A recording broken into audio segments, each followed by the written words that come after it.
Welcome everyone. This is our NCVPS Iwork at NCVPS session, and it's a co-session for our Peer Tutor Center meeting for October. And we're so excited and pleased to have Ms. Laura Meisner with us from College Foundation of North Carolina, and she is going to be talking about paying for college. And I know parents, students, and teachers all want to know how we can get money to get a college education. So, Ms. Meisner, you take it away, and thank you for being here with us. And thanks for having me, everybody. I'm assuming at the end we can maybe have some questions, possibly. Is there a way to do this on this particular format? Yes, Ms. Meisner, at the bottom of their screens, if they will hover over it with their mouse, say chat feature, and I will monitor the chat, and when we're ready to do that, I will share that with you, okay? Great. And if you want to, if anybody needs to interrupt during it and ask questions, is that okay too, or would you rather have it at the end? Whatever you want to do is fine with me. Well, if you want to break in and ask questions, that's fine with me. That's what I usually, if I'm doing this in a room full of people, I usually say, please ask, because you'll probably forget the question before it's over with. That will be fine. We'll let you know, okay? Okay, sounds great. All right, so we're going to get started, I think. Let me see if I can make my computer go. I had computer problems last time. All right, what's going on with this thing? All right, there we go. Okay, well, to begin with, when we're talking about college costs, not a lot of people realize that every college has what they call the average cost of attendance.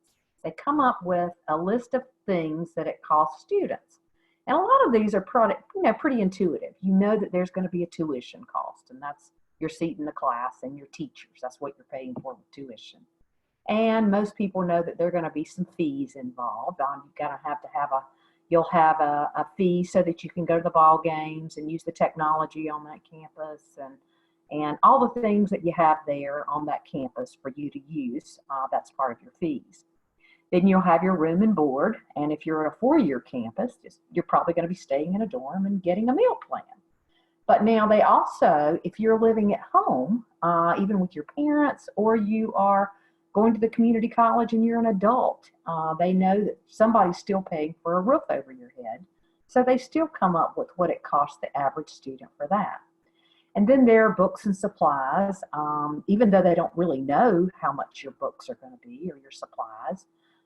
They kind of come up with what an average student spends, and then what an average student spends for transportation to get to school and back, and then what the average student spends for your personal expenses, quarters for the laundry machine, pizza on the weekends, a laptop, things like that.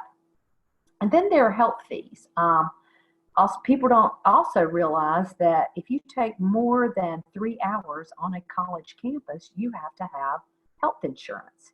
And you either have to buy the college's health insurance, or you have to have your own health insurance, or prove you have your parents' health insurance. And this is what they look like. If you go to any college's website, somewhere on there, you should be able to find the cost of attendance budgets. And this is a real important thing to look at when you're looking at colleges, because you want to see what all of those are. And also their bottom line number is what that college is going to use to figure out your need. And I'll show you how all that works. This is our North Carolina averages right now. You can kind of see, actually, when you look over at those totals, it looks pretty bad there. Some of them are really, really expensive, like the cost of a house, if you will. And each year they're estimated to go up by about 15%. So how do you pay for all that? Well, there are 4 ways. And when a college says to a student, we can help you with financial aid, we can get financial aid for you, they're talking about 4 things, and that's grants and scholarships, which is great money because you don't have to pay that back. That's free money. And then there's also work study. Some students get a work study job on a college campus. and the college pays the student for doing that job. And then some students have to get loans, and you know, the loans are good and bad. The good part about loans is it helps the student become a little more invested in their education. And the other thing is it helps students build credit, helps them build a good credit history when they start paying these loans back. Bad part about loans, you got to pay them back and you have to pay interest on those. Aid can either be merit-based, and that's something that the student brings to the table. That could be high test scores, high grades. It could also be a talent, could be sports, could be also some sort of other attribute. Could be scholarships just because you're a female, or it could be your ethnicity. It could also be the career field you're going into. There are merit-based scholarships for people who want to go into criminal justice fields and teaching and nursing and allied health, because these are all shortage areas. There's also something called need-based aid, and they always look at your family's financial circumstances when they're looking at need-based aid. They want to know what kind of money your family has or doesn't have when they're figuring out your need. And in order for a college to figure out how needy a student is, they have a student fill out something called the FAFSA. And the student will fill this out, the student and the parent, each year that they're in college. This is what it looks like. And students do this their senior year of high school. They can't do it until after October 1st.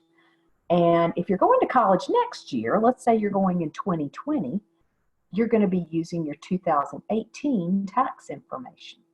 And if a student is going in 2021, you're going to be using your 2019 taxes. If you're starting in 2022, it'll be 2020 taxes. So you can kind of see how it goes for the prior year tax information. Now, in order to sign the FAFSA, you have to sign your tax forms. That's how all that works. And this is a federal document, just like your tax forms are. In order to sign the FAFSA, the student and one parent gets an FSA ID. And you can get that FSA ID at any time. When I work with students that are going to be seniors that next upcoming year, say in the summertime or something, I usually say, well, sometime this summer, summer of your between your junior and senior year, go ahead and get that FSA ID, which is going to be something unique to you, something that the student creates and the parent creates, so that you can sign the FAFSA after you get it done. There's also an app that students can use, and it really makes, when you're doing your FSA ID, I really think this is the easiest way to do your FAFSA or do your FSA ID. I don't think the app is the easiest way to do the FAFSA. Now, when you're looking at this FSA ID here, in creating that with the app on your phone, the first page comes up, and that app is called My Student Aid, and it'll come up here. It'll say start here, and if it's the student puts I am the student, and then down the next screen it says create an FSA ID account. And if you're a parent, you're going to say start here, I'm the parent, and again create an FSA ID account. And it's really easy to do on your phone. Now, once a student starts filling out the FAFSA, and by the way, those of you that are parents on here, by law, the student is supposed to be in the driver's seat for the FAFSA, because it's their federal aid, it's their financial aid, they're the ones going to college. So all the questions are asked as if the student is filling out the entire thing. I have a lot of parents that are well-meaning, and they say, I'm going to go do my child's FAFSA. And they don't realize when it says you, and all these things, that it's really talking about the student, and the parent ends up putting their information on here, and it gets a little sticky trying to get that fixed.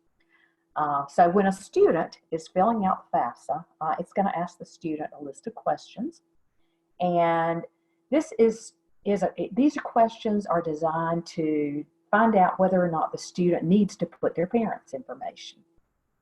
And so if you read through all these questions, these are for students that might be going to college next year, 2021.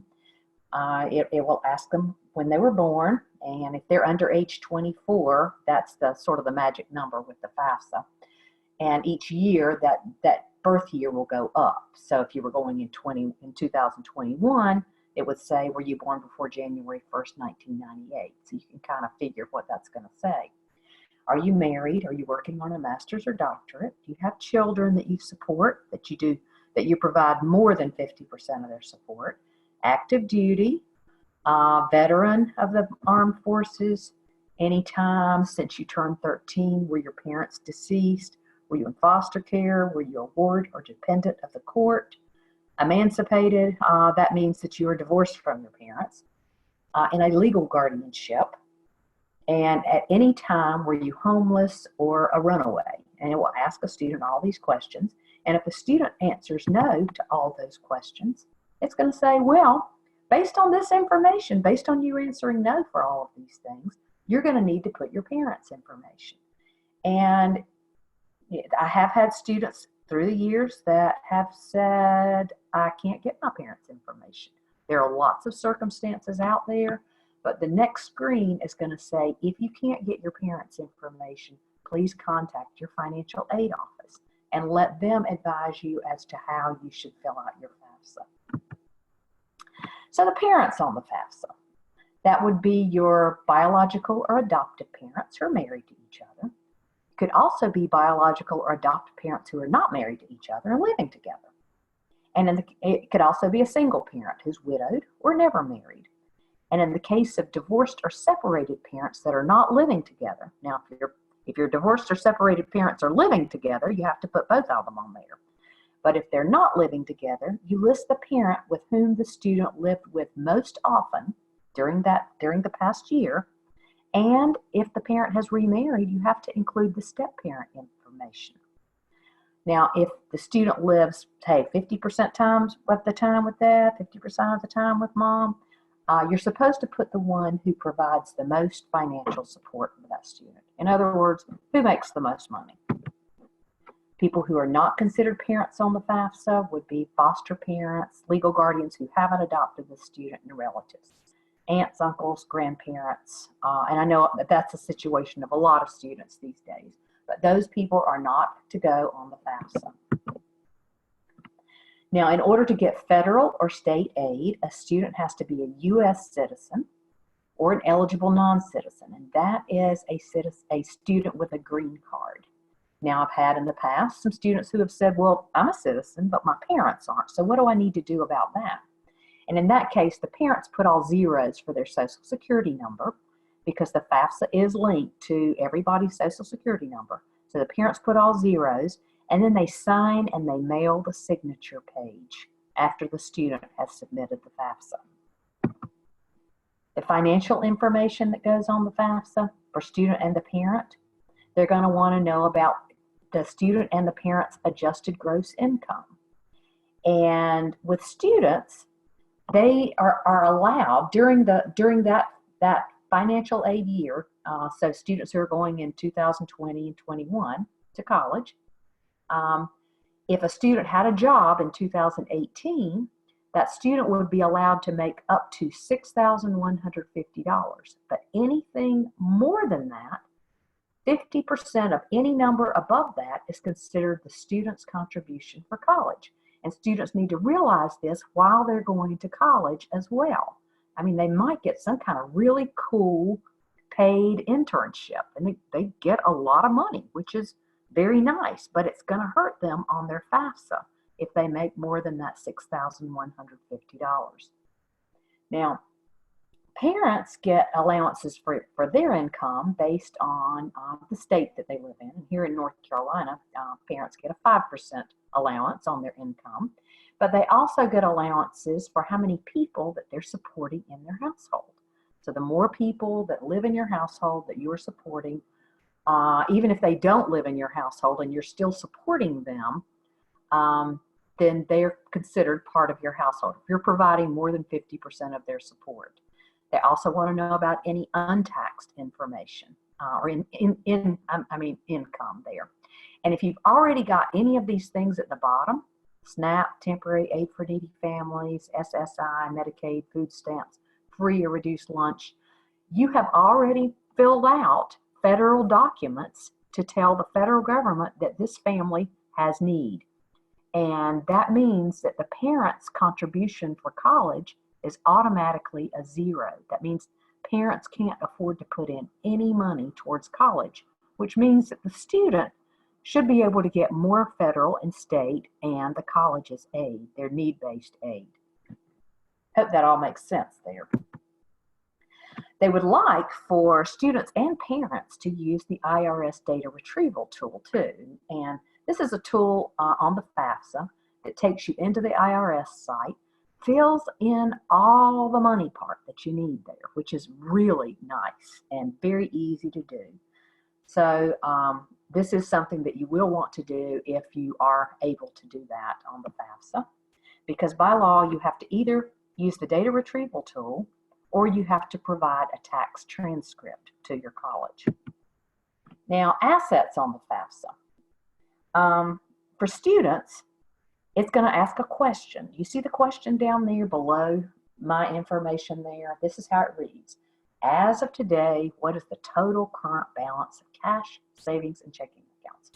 And the student usually puts in some number. You know, most students have some sort of account at the bank. They might have a savings account. They might have been socking all their money away for the last 18 years, putting in that account there. Well, this is a spot where less is better, because any number that goes in there, 20% is considered the student's contribution for college. And this is whatever day that the student fills out the FAFSA. So that's something to remember here when you're filling this out.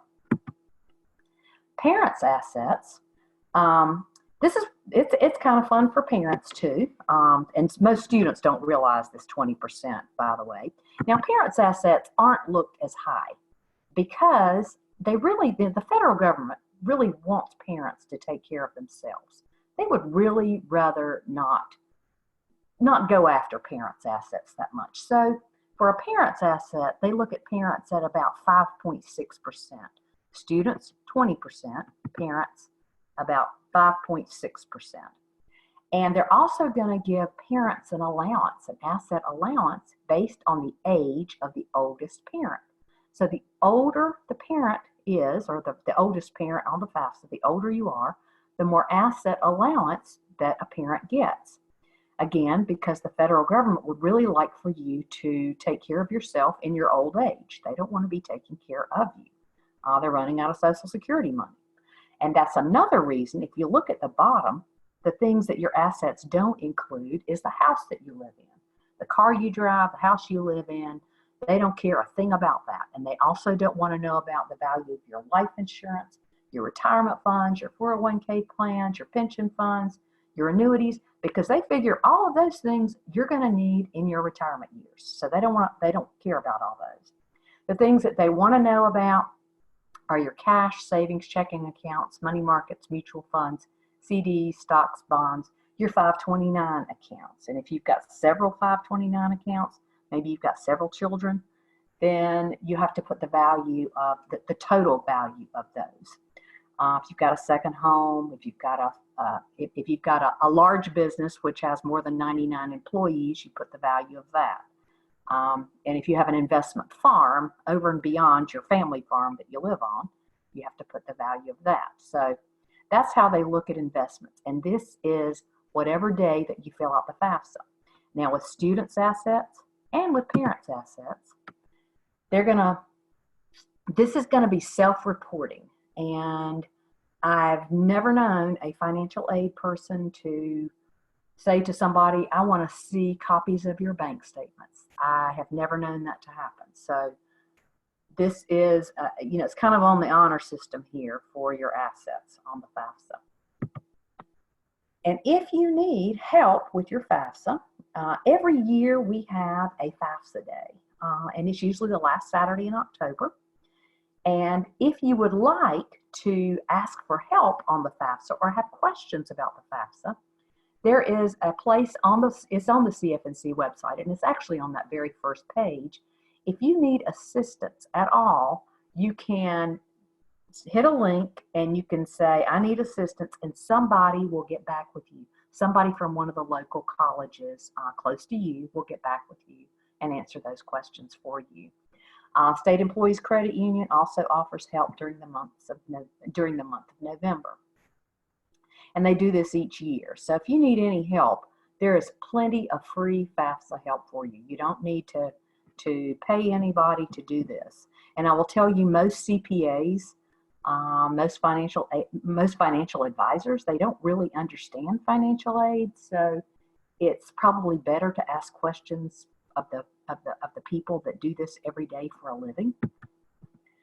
Okay, so once you put all this money information on the FAFSA, then you submit this, and the Federal Department of Education comes up with something called your expected family contribution, and that's the parent contribution. And if the parent's got more than one in college, that's going to be divided by the number of students in college. So if the parent contribution was $10,000, now it's $5,000 per student there. And you got student contribution, and that equals the expected family contribution. And immediately, whatever email address that the student has put on the FAFSA, the student's going to get a confirmation page. And it's going to have somewhere on there that estimated expected family contribution. This particular example, if you look down below where that school name is down there, you can see eligibility information, and you see this expected family contribution was 0. But likely there might be some numbers there, and whatever that number is a dollar amount, and that's what they feel like that your family should be expected to contribute towards college. Now, if you've got a few years to go, or you say, well, I'd really like to see what my expected family contribution is, you can always go to the FAFSA site, fafsa.gov, go to the FAFSA site, and you can, there is a place on there called the FAFSA Forecaster, and you can plug in some numbers, and you're pretty much going to ballpark know what that family contribution is going to be. Now, on this confirmation page, you're also going to see an estimate of your Pell Grants and an estimate of your loans, what kind of loan money you could qualify for. So that kind of gives you an idea. And remember, now this is a federal form. This is not going to have your information about your state, what the state can give you, what North Carolina can give you if you're going to a North Carolina college. And it will not give you information about what kind of money that the school will give you, whatever college you're going to. Because I have a lot of people that'll look at this and they'll say, that's not going to help very much. If I'm going to Wake Forest for $73,000 a year, this is not going to make a drop in the bucket here. And I understand that. But when you put all the other things together, you might be really surprised at what a student can get. The other thing I tell students to do, in addition to the FAFSA, is go on the college's websites, and every college has a calculator somewhere, their net cost calculator. You can plug in your numbers there too, and you're pretty much going to ballpark know what that North Carolina money and the college's money might be for you. So it is worth doing some research that way.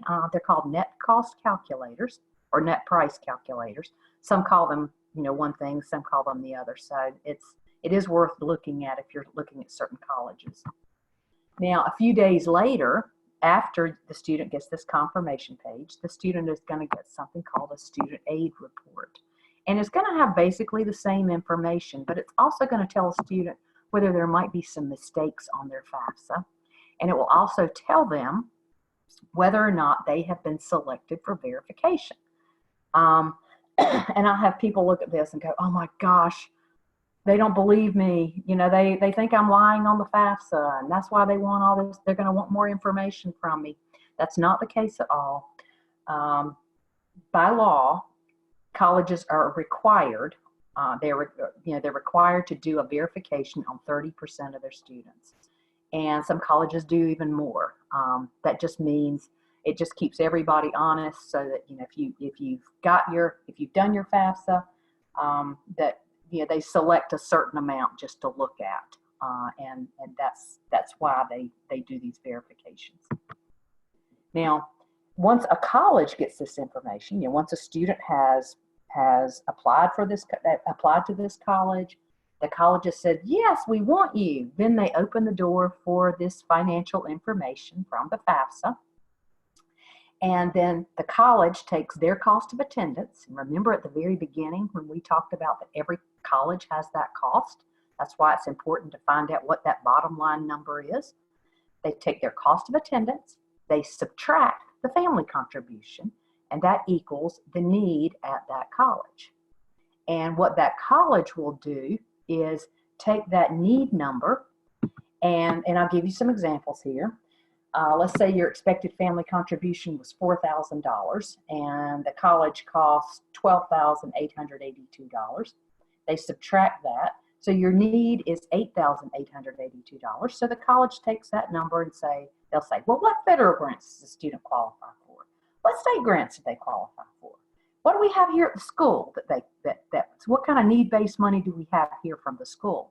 And then the college will then say also, what kind of merit-based money do we have here at the college that we want to give this student? And then everything that's left is going to be work, study, and loans. And every college will try to come as close to that need number as they possibly can. But this is something that you can actually do on your own right now through the FAFSA forecaster or using the net price calculators on the college's website. So it'll kind of give you some good ideas about how close they can come and what other numbers you're going to need to come up with for extra money. These are federal programs, and you qualify for all of these just by filling out the FAFSA. There's a Pell Grant. There's also a supplemental grant, work study, and the federal government runs all the loan programs too. Subsidized means the federal government pays the interest on those loans while a student's in school, and these are the interest rates this year. And then unsubsidized means the students are supposed to pay the interest while they're in school. And then there are also parent loans as well. And there's also grad loans if students run out of how much money they can do with their Stafford loans. There are also graduate loans. But now, I don't know about you, but these parent loans are very, very expensive. And actually, these are money makers for the Federal Department of Education. They run all the loan programs, all the student loan programs. So they figure since parents have to have good credit in order to get parent loans, they're going to really charge them a whole lot because they know that parents want to keep their good credit. So they're going to pay these back. So that's why they assign such a high interest rate to those. So I always tell students, if you have to get loans, get your federal loans first. That is number one. They've got good payback rates, all these things. But the parents, you have other options. And one of the things we have here in North Carolina is something called an NC Assist loan. And it's just for North Carolina students. It doesn't matter whether you go out of state to college or you stay in state, it doesn't matter. But you can see the interest rates in the green for parents compared to the federal rates. Federal Department of Education also has fees that you get to pay just for borrowing their money. So kind of interesting there. These are North Carolina programs. And all you do to get those, again, is just by filling out the FAFSA. But in order to get North Carolina money, all students have to fill out something called the Residency Determination Service. And that's to determine that they are giving the money to North Carolina residents. This is something that students and parents need to do together. Once a college gets this information, they do something called, they do a financial aid offer for students. And then the students get to decide what they want to accept or what they don't want to accept. If you've got Uncle Harry has left you $50,000 and you don't need to get the loans, then don't get the loans. So students get to choose what they want to take and what they don't. And of course, students will want to take anything that's the free money that they're not going to have to pay back. Is there anything else? What if you have no need? What if you fill out that FAFSA and it says, well, your expected family contribution is $25,000. And you say, well, that's just fine and dandy. That means I don't have any needs. So I'm not going to get any of that need-based money. So what do you do after that? Well, it's never too late to start saving. You can also talk with your college about their merit-based money.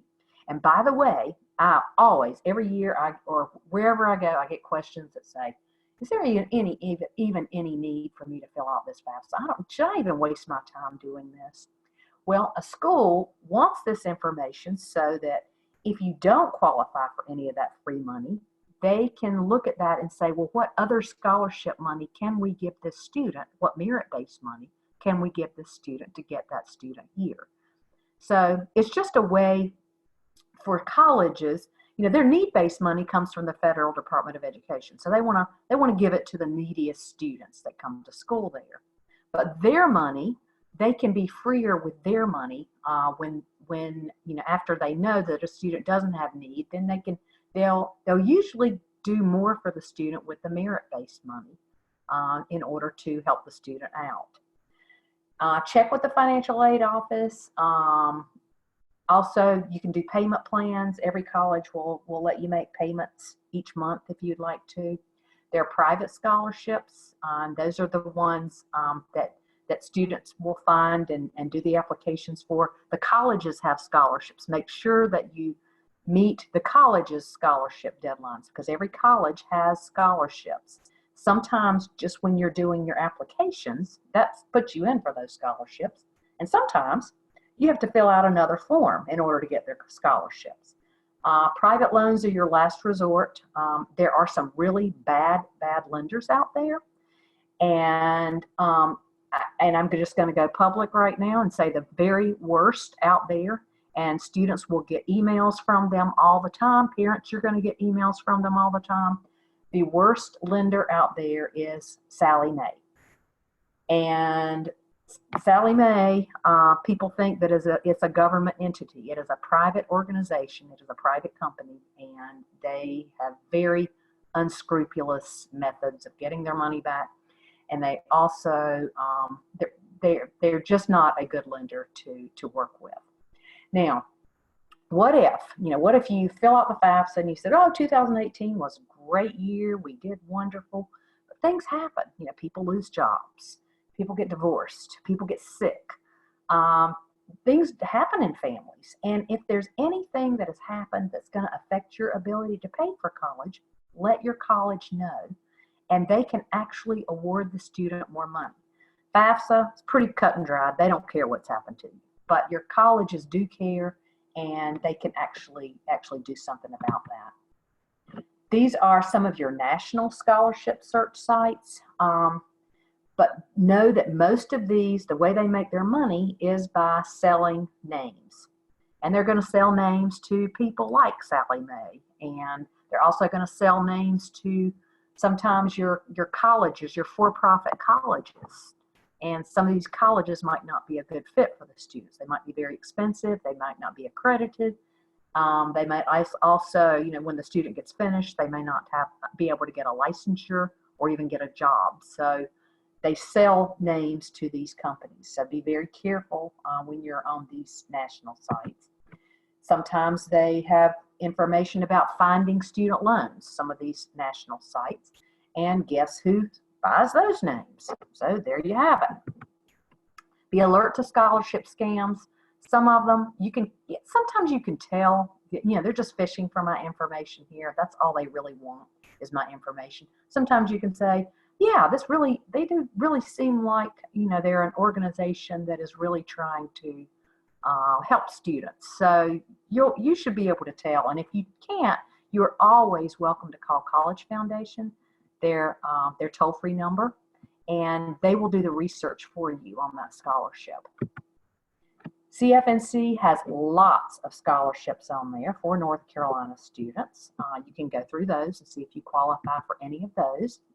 And also on CFNC, if you'll look under the resources and videos on CFNC, there is a webinar on there on finding grants and scholarships. So if you're interested in finding out more about where to find these, how to get these, some little tips and tricks for finding scholarships or getting scholarships, check out that webinar and you might get some really good, some ideas at least. And this is my information here, also our toll-free number information here. And if you need anything, feel free to call College Foundation, and you can call me until January 31st. And then after that, there'll be somebody else in my position at that time. So I'm going to stop here to see if there are any questions from anybody. Hi, Ms. Meisner. This is Crystal Pullen. I am the Outreach and Support Coordinator working with our non-public students, our homeschool and private school students. So I ask you this from 2 points of view, supporting our non-public students, but I'm also a homeschool parent with a junior and a middle school student. I know at most public high schools and probably our private high schools as well, there are many sessions on how to complete the FAFSA, reminders on how to complete the FAFSA. Are there any specific resources for homeschool families or a place where they could go to get reminders about the timeline for the FAFSA?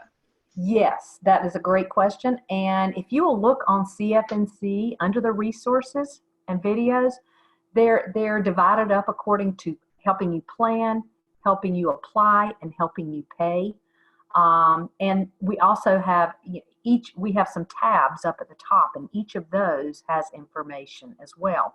Now, if you need help filling out the FAFSA, any of your community colleges that are in your area, if you just call and say, it doesn't matter if the student's planning to attend that college or not, you can always just ask, can I make an appointment with the financial aid office and get some help filling out my FAFSA? And most of them are very willing to help. Thank you. That's wonderful to know. And I'll be sure to point my homeschooling families in that direction as well. And I will also tell you one more thing. There are 8 of us across North Carolina. I don't know where you live, but if you would like for any of the reps to come to your organization, if you've got let's say you've got a homeschool organization, they will be happy to come and work with your families there.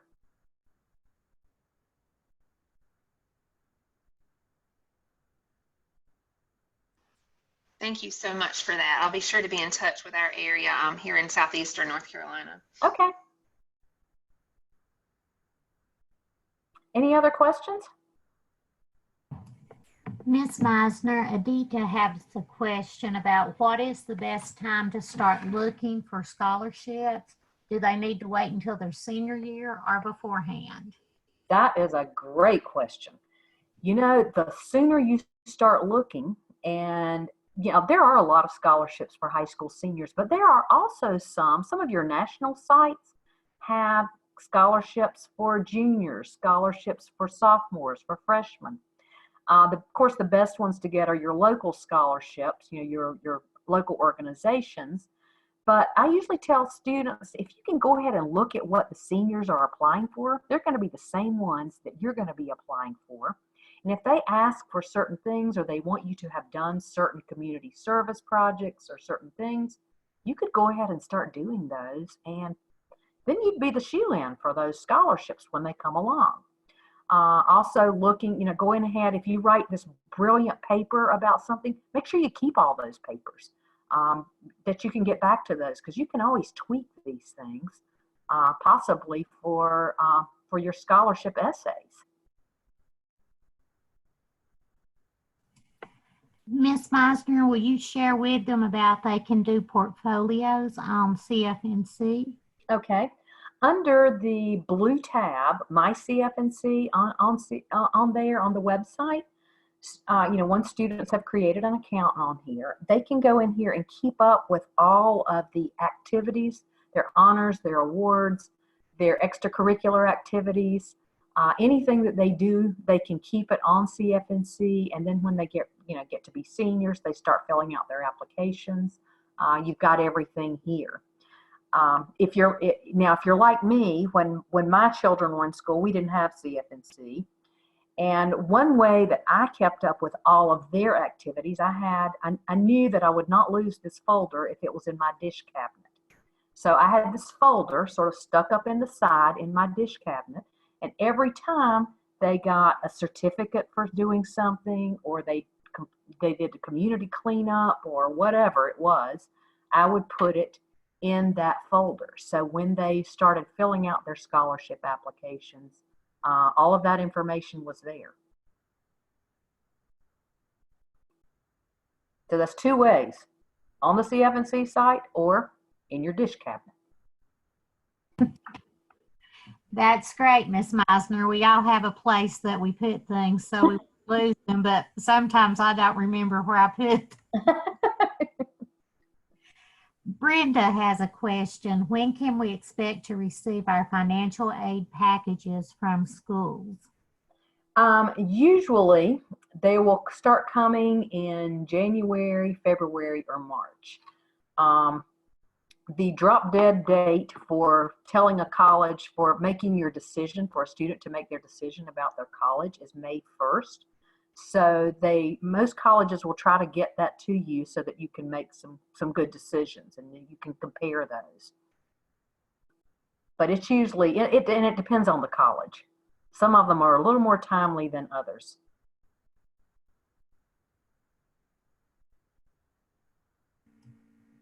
Ms. Meisner, will you also share with some of our younger students some of the things that they can start now to help them when it gets to be senior year, that they're not so overwhelmed with all the preparation for doing the scholarship applications, applying to college, and also the essays? Okay. Well, is everybody on here high school age or middle school, or have we got a mixture here? I think it's a mixture. Most are schoolers. Okay. Well, on CFNC, if you look under the orange plan tab on CFNC, there is a list there, and it says high school planning timeline.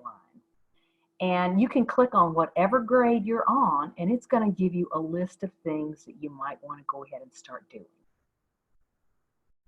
So that's my recommendation. Also, again, start looking at what the seniors are doing and putting yourself in there.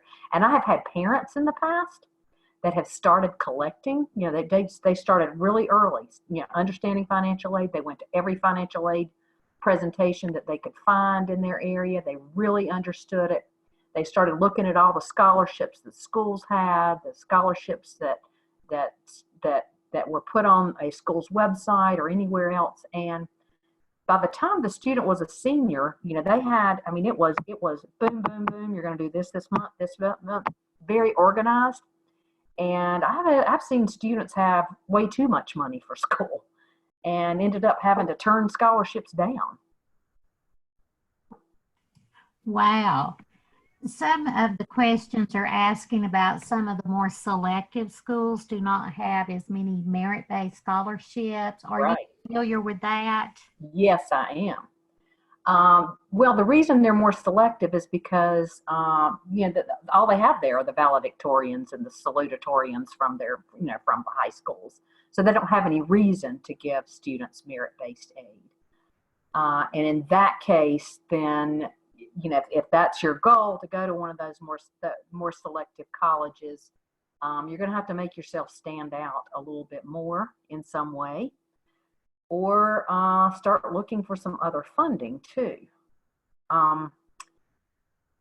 It is kind of tough balancing it out, and you know, that's a reason that counselors usually tell students, well, you know, go ahead and apply to your REACH school, you know, that real selective school, but also apply to some of those that you know you're going to be the top of the heap at that college, and they're going to offer you a lot more.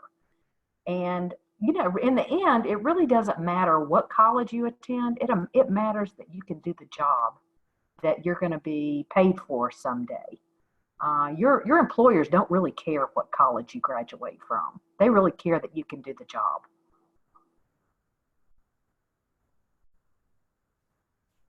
Meisner, I'm seeing a question here from Chandler, and I'm not familiar with this, but maybe you are. He says, what is the central, CENTRAL, theme, THEME? Are you familiar with that? I am not. Chandler, can you share a little bit more information what this applies to? Maybe we can help find it out for you, let you know.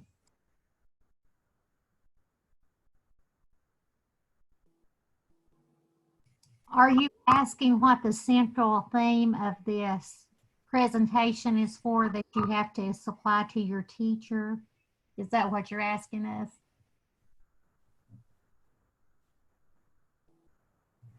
Okay, the central theme would be paying for college and how do you get monies to make sure that you come out as debt-free as possible and the resources available through CFNC. Does that answer your question?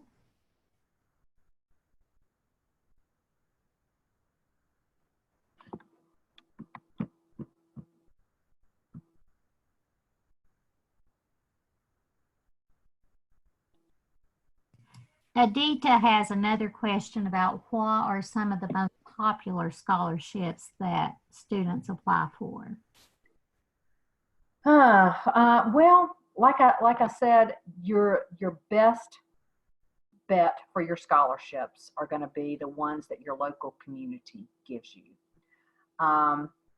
Also check with the college's scholarships. Those are the ones that they want to fund the students, the students that are attending there, and your local scholarships from your local organizations, the Elks Club, the Rotary, the Lions Club, all of the Kiwanis. Most of them have scholarships. Other places to look for scholarships, your church, your parents' job, or if you have a job, and that's other places to look for scholarships. But I can't say that there are some big ones out there, some big ones, most of the really, really big ones are due in the fall. There's the Coca-Cola, there's my mind is blank right now, but there are so many, there's some really big ones in the fall there. And I would say that, they're pretty popular to apply for, but these are scholarships that you have to be pretty outstanding as well. Look at that scholarship and finding scholarships and grants recording that's on CFNC, and that will give you some more ideas about where to look and how to get them, how to put yourself in for those better.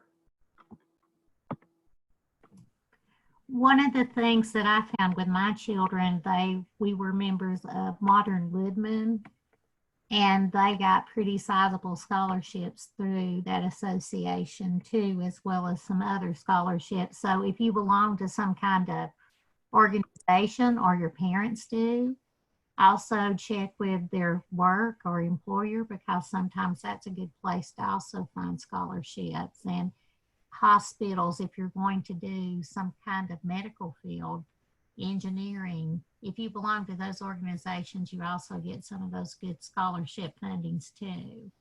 Any other suggestions, Ms. Meisner? Yeah, you're exactly right. Every career has a professional organization, just like what you were just saying.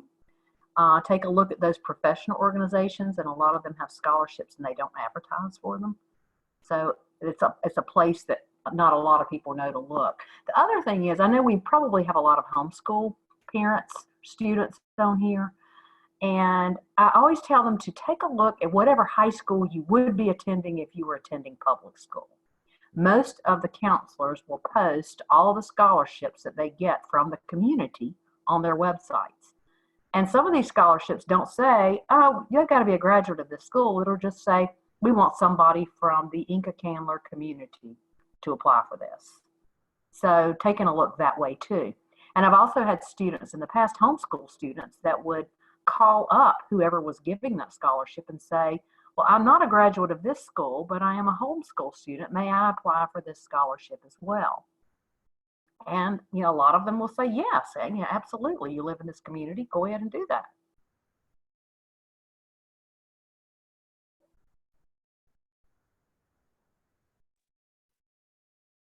can't remember, Miss Meisner, but on some of the career focused places, aren't there, like the Occupational Outlook Handbook, are there scholarship sources there also that you can look at? I can't remember. It's been a while since I did face-to-face careers. Well, I know that, on CFNC, if you're looking at up a specific career, at the end of that, if you look at the connections will tell you what those professional organizations are. And then once you go into those websites, you see scholarships. You can Google scholarships. You can also, you could just say, you could Google scholarships for high school juniors, scholarships for high school sophomores. And you'll get a list of things. Some of them, again, are just fishing for your information, but some of them are legit. And Ms. Meisner, will you just touch base a little bit how they can use that career resource to help them zone in on what they might want to major in college specifically, just to save them a lot of time and money? If I can get to it on my, let's see if I can pull up CFNC on here. I've had internet issues again today. I don't know what it is. Anytime I'm working with North Carolina Virtual Public Schools, I have an internet issue. So it's always a little iffy here. I'm going to pull up CFNC. Can everybody see that? If you look on here and you look under the plan section right here, and those of you that might be early high school or maybe even middle school, this is a great place to come and start doing some exploring. But if you can come in here and see, learn about yourself, these are going to be career assessments that will lead you to careers that are based on you. But then if you just look at explore careers, let's say you want to go into, I'm going to say architecture and construction. Miss Meisner, excuse me, it's still showing the PowerPoint. You might have to go and then back to your web browser. Where it says start video. New share. I'm gonna try a new share. All right, there we go. Is that on? All right, how about that? Whoops, that's not the one. Okay. Oh, cancel. All right. Let me pull that down. Did everybody see that? No, it's just showing the screen. Oh, no. All right. Share and see if it'll come up. Okay. Let me go back to where I am here. What screen are you seeing? Just the Zoom classroom. Oh, well, daggone it. Go back to share and click on it and see if it'll go. Okay. All right, hang on a second. Sorry about this. Anytime you're in a presentation, it never fails. Technology doesn't want to work. All right, here we go. Let's see. All right, it's taken me all the way back to run and download and run, and I don't know. Let me see if I can go to this meeting room here. It says your meeting will begin soon. I apologize. Well, I can just tell you, if you go into CFNC, look under the orange plan section, look under explore careers, and once you find a career, you can find out what's the education you're going to have, and it will take you literally down to where what college has that specific career.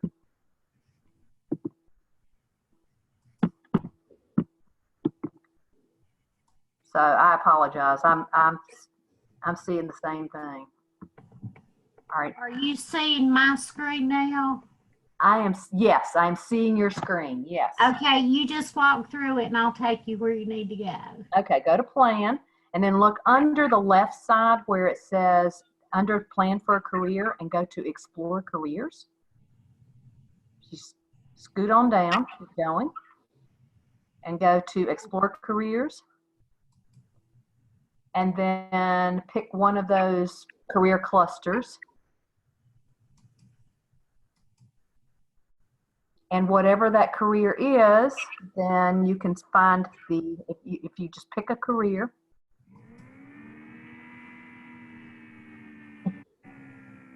And then you see on the side there what to learn. You also see the connections. The connections are where you find the professional organizations.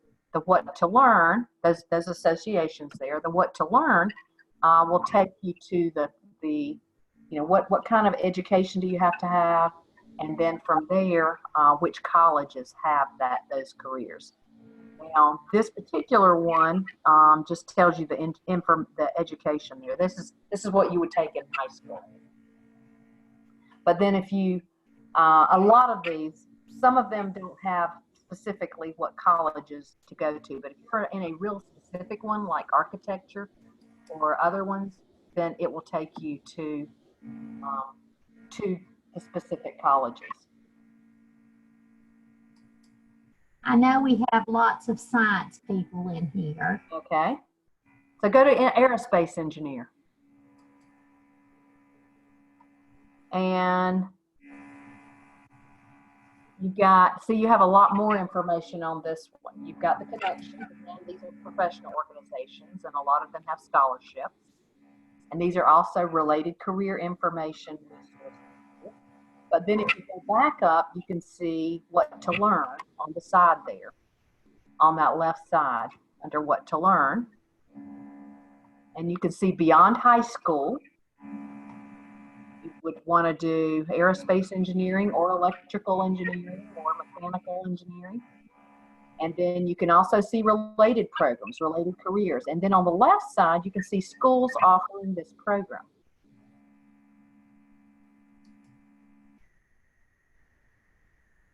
And we know that it's a bachelor's degree or a master's degree even, probably, for these. But NC State has aeronautical engineering. So there you go. And there might be others too, but maybe they call them different things.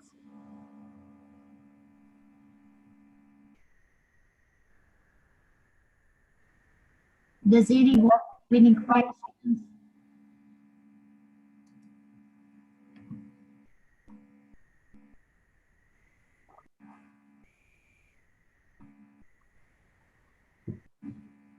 Any other questions?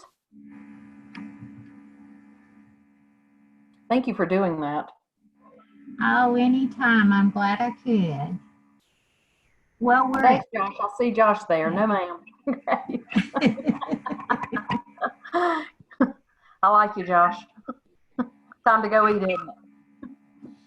Well, Ms. Meisner, we are so happy that you came, and we want to thank Nia Murphy and Amber Parker from NCVPS for coming, all of our PTCILs, our parents, our students, our peer tutors, and everyone, because this will probably be the last time we see Ms. Meisner as a CFN representative. She is going to retire, and we wish her all the well things in the world and much enjoyment in this new phase of her life. Well, thank you, everybody. And don't forget to put this in your tutoring time log, peer tutors. And if you can come to Mr. Senior Hall's meeting, it is next in NCVPS Talk, and there is a link in your Slack channel. Night, everyone, and thank you for coming, and see you in the next one. Bye. Bye.